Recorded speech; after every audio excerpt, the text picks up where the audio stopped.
Hello welcome दोस्तों, आज हम एक्सप्लेनेशन करेंगे न्यू रिलीज मूवी गदर 2 जो कि गदर 1 का सीक्वल है। मूवी के शुरुआत में हम गदर मूवी के कुछ सीन देखते हैं जो कि 1947 का होता है। कैसे तारा सिंह और सकीना मिले, कैसे उन लोगों की शादी हुई, सकीना के पापा अशफाक अली ने कैसे तारा सिंह के सामने हार मानी और कैसे उनका बेटा जीत हुआ, सब कुछ हमको एक फ्लैशबैक में दिखाया जाता है। फिर हम जनरल हमीद को देखते हैं जो कि उस जंग को भुला नहीं पाता जहाँ पर उसके सोल्जर्स को तारा सिंह ने जान से मार दिया था। वो तारा सिंह को खुद अपने हाथ से मारना चाहता था और अशफाक अली ने जब हार मान की उन दोनों की शादी कराया था, तब से वो अशफाक अली को मारने की साजिश कर रहा था और वो साजिश में वो कामयाब भी हो गया। अब उसका सिर्फ एक ही मकसद है, तारा सिंह और उसके फैमिली को खत्म करना और पाकिस्तान में सारे हिंदुओं को मुसलमान बनाना, और इस साजिश के लिए वो किसी भी हद तक जा सकता है। दूसरी तरफ हम तारा सिंह को देखते हैं जो कि अपने ट्रक्स को लेके आर्मी कैंप की तरफ आ रहा था और वो मेजर जनरल के बुलाने पे वो जाता है और बोलता है, सर आपने मुझे याद किया। तब जनरल राघव उसको बोलते हैं, तारा तुम कैसे हो, सकीना और जीत कैसे है। तारा सिंह तब बोलता है, सर आप लोगों के दुआओं से वो दोनों सही है, पर सर जीत कोई बात नहीं सुनता। उसको मैं हमेशा बोलता हूँ पढ़ाई करने के लिए,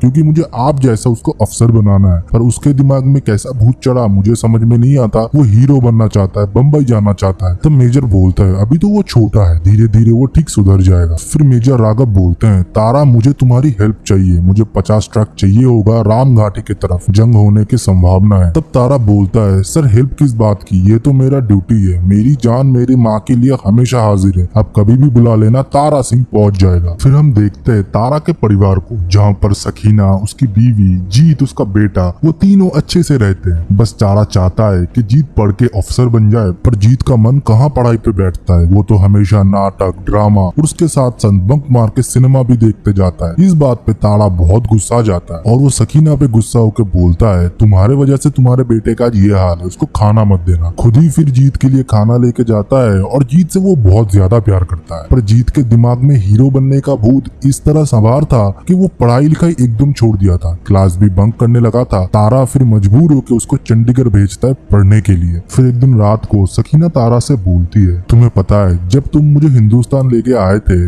अम्मी मुझे खत लिखा करती थी कि पापा रात रात भर रोया करती है कि मेरी बच्ची मेरे पास नहीं है। सारे माँ बाप के पास उनके बच्चे उनके लिए सबसे कीमती चीज होता है। फिर हम देखते हैं राम घाट के सरहद पर हिंदुस्तान और पाकिस्तान के बीच में जंग चल रहा था और कमांडर बोलता है, सर उनके पास एमिनेशन है और हमारे पास हथियार है, पर वो नीचे है, हमको पहाड़ तक लेके जाना पड़ेगा। तब मेजर बोलता है, तुम थोड़ा रुको, मैं ट्रक भिजवाता हूँ, और वो ट्रक लेके आता है तारा सिंह। और तारा मेजर से बोलता है, साहब अब चिंता मत करो, उनको बस मेरा नाम बता देना कि तारा सिंह आया है, उनके लिए मेरा नाम ही काफी है, मैं पूरा हथियार सर ऊपर तक पहुंचा दूंगा। फिर तारा और उसके आदमी ट्रक लेके पाकिस्तान के गाड़ियों को कुचलते हुए पहाड़ के ऊपर जा रहे थे और उधर जाके खुद भी जंग लड़ रहे थे। तब उसको दूर से पाकिस्तानी जनरल हामिद देख लेता है और उसका मनोकामना पूरा हो जाता है तारा को मारने का, और वो आर्मी को बोल के तारा की तरफ बमबारी कराता है। फिर जब तारा का पता नहीं चलता है, सकीना और जीत तब बेस कैंप पहुंचते हैं और तारा सिंह के बारे में पता करते हैं। तब आर्मी ऑफिसर बताते हैं, हमारे बहुत सारे जवान भी लापता है, हम प्रोटोकॉल नहीं तोड़ सकते, और अगर वो लोग पाकिस्तानी सोल्जर के हाथों पकड़े गए तो हम सोच भी नहीं सकते कि उन लोगों के साथ क्या क्या हो रहा होगा। सकीना और जीत को उधर से खाली हाथी लौटना पड़ता है। सकीना अंदर से टूट चुकी थी, तारा की याद में वो हर दम रोती रहती थी, खाना पीना भी उसने छोड़ दिया था। पर दूसरी तरफ जीत उसके पापा के बारे में हर टाइम सोचता रहता था और वो अपने पापा का जिगरी दोस्त का चिट्ठी खोलता है जिधर उसका पाकिस्तान का एड्रेस लिखा हुआ था। उससे अपनी माँ का हालत देखा नहीं जा रहा था और वो अपने पापा को भी खोना नहीं चाहता था। तब जीत ठान लेता है, मैं पाकिस्तान जाऊंगा और मेरे पापा को ढूंढ के वापस लाऊंगा। फिर वो अपने घर में एक चिट्ठी छोड़ के पाकिस्तान के लिए नकली आइडेंटिटी और पासपोर्ट बना के निकल जाता है। पाकिस्तानी हर एक से पूछ रहे थे, तुम में से अगर कोई हिंदुस्तानी जासूस है तो अभी बता दो, नहीं तो मरने के टाइम तुमको पानी भी नसीब नहीं होगा। और एक आदमी से ऑफिसर बोलता है, तुम लखनऊ से हो ना, उधर मुसलमान कैसे रहते हैं। जब वो बोलता है, उधर मुसलमान भाई भाई की तरह रहते हैं, और ये भी बोलता है, मेरे वालिद का इंतकाम हो गया है इसलिए उनको आखिरी बार देखने के लिए आया हूँ। तब वो ऑफिसर बोलता है, जो मुसलमान बोलता है कि वो इंडिया में खुश है, उसको पाकिस्तान में रहने की कोई हक नहीं है, और उसको उधर गंदी तरीके से पीटता है। और ये सब देख कर जीत भी चौकन्ना हो चुका था और ऑफिसर जो भी सुनना चाहता था वो वही बोलता है और उस इमिग्रेशन से वो निकल जाता है। पर कुछ टाइम बाद उधर ISI आ जाता है और बोलता बोलता है ये फोटो में जो लड़का है उसने नकली डॉक्यूमेंट बना के पाकिस्तान में घुसा है, वो एक हिंदुस्तानी एजेंट है। फिर जीत करीम के घर जाता है जो कि तारा का दोस्त होता है और उससे पूछता है कि बाबा किधर है। वो बोलता है बेटा मुझे तो सही से नहीं पता तुम्हारे बाबा किधर है, बट जिन कैदियों को पकड़ा गया है उन लोगों को स्पेशल सेल में रखा गया है जो कि लाहौर में है। फिर करीम अपना नेटवर्क लगा के आजम मियां के घर जीत को खाने की काम में लगाता है और जीत उधर जाके सबसे घुल मिल जाता है और सबसे ज्यादा मुस्कान से, जो कि आजम मियां के बेटी होती है। असलियत में मुस्कान को फिल्मों का बहुत शौक था और आपको तो पता है जीत क्या बनना चाहता है। वो उन दोनों घुलने मिलने लगे, धीरे धीरे घुलना मिलना प्यार में बदल गया। और दूसरी तरफ जीत प्लान बनाता रहता है कैसे वो अपने पापा को चुरा के इस देश से निकलेगा। फिर ईद के अगले दिन मुस्कान उसको प्रपोज करता है और बोलता है मेरा जीवन साथी तुम बनोगे, पर अगले दिन जीत गायब होता है और करीम चाचा से जीत जाके बोलता है मैंने मुस्कान को अंधेरे में रखा है, मुझे कोई हक नहीं बनता उसका दिल तोड़ने का। मेरा असली मकसद वो जब जानेगी वो मुझसे नफरत करेगी। उसके पीछे तब मुस्कान खड़ी थी। वो पूछता है तुम्हारा असली मकसद क्या है। जीत तब उसके सामने सब कुछ कॉन्फेस करता है, कैसे उसके पापा को पकड़ लिया गया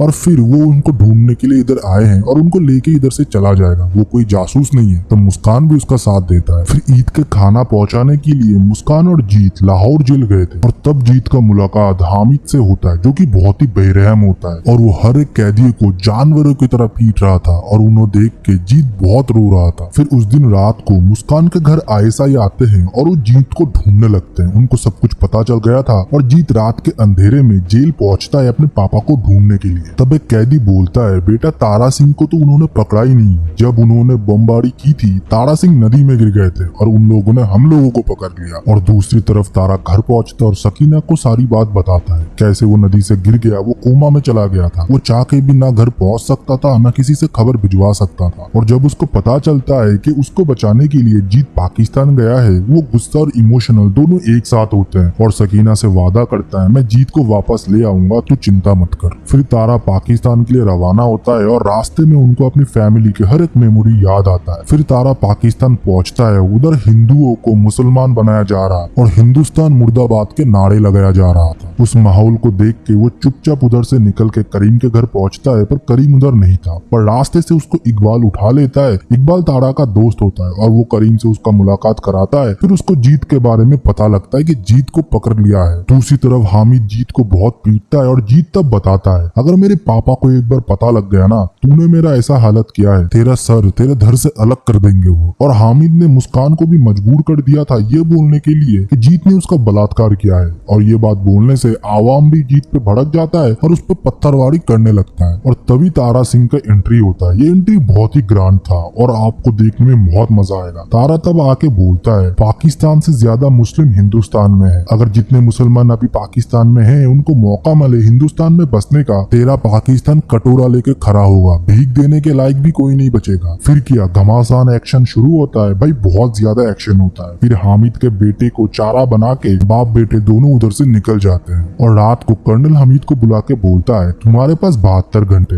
अगर तो उन लोगों को पकड़ लो नहीं तो खुद की मुंडी मेरे जूते के सामने लाके रख देना। फिर वो लोग सकीना से बात करते और बोलते हम लोग ठीक है। और करीम बताता है भाईजान पूरे बॉर्डर को हमीद ने सील करा दिया है, हमारा अभी निकलना इधर से बहुत ही मुश्किल है। तभी एक पाकिस्तानी सोल्जर आता है और उन पे गोली चला देता है। फिर क्या बीच बीच में जो एक्शन देखने को मिलता है वो ऑसम है। एक सीक्वल मूवी से मैंने तो इतना एक्सपेक्ट नहीं किया था, पर सनी पाजी ने जो कमाल दिखाया है भाई वो बॉक्स ऑफिस पे धमाका मचा देगा। फिर उनके गाड़ी के ऊपर रॉकेट लॉन्चर मारा जाता है और बाप बेटे अलग हो जाते हैं। फिर रात को वो लोग एक दूसरे को इधर उधर ढूंढ रहे थे और तारा तब वही पुराना गाना गाता है जो कि उसके छोटे टाइम से जीत को सुनाया था, ऊर्जा काले कावा तेरे। और जीत घायल हालत में भी वो गाना गुनगुना रहा था। फिर से वो लोग मिल जाते हैं। फिर वो लोग बॉर्डर क्रॉस करते हैं, उनको आजम मियां मदद करते हैं, वो भी मुस्कान की खुशी के लिए, क्योंकि एक बाप के लिए अपने बच्चे की खुशी सबसे बड़ी होती है। और वो मुस्कान को भी उनके साथ भेज देते हैं और खुद वो लोग पाकिस्तानी बॉर्डर क्रॉस करके देश छोड़ रहे थे। पर उन लोगों को हामिद पकड़ लेता है और हेलीकॉप्टर से एक एक करके नीचे फेंकने लगता है। तब तारा के पास कोई रास्ता नहीं था और जीत और उनको सरेंडर करना पड़ता है। फिर उनको हामिद बात के बोलता है बोल हिंदुस्तान मुर्दाबाद, और ना बोलने पे उन लोगों को बेरहमों की तरह मारता है। और तारा तब बोलता है मेरे बच्चों को मत मारो, तुम्हें क्या लगता है अगर हम बोल दे हिंदुस्तान मुर्दाबाद तो क्या हिंदुस्तान मुर्दाबाद हो जाएगा? हिंदुस्तान कल भी जिंदाबाद था,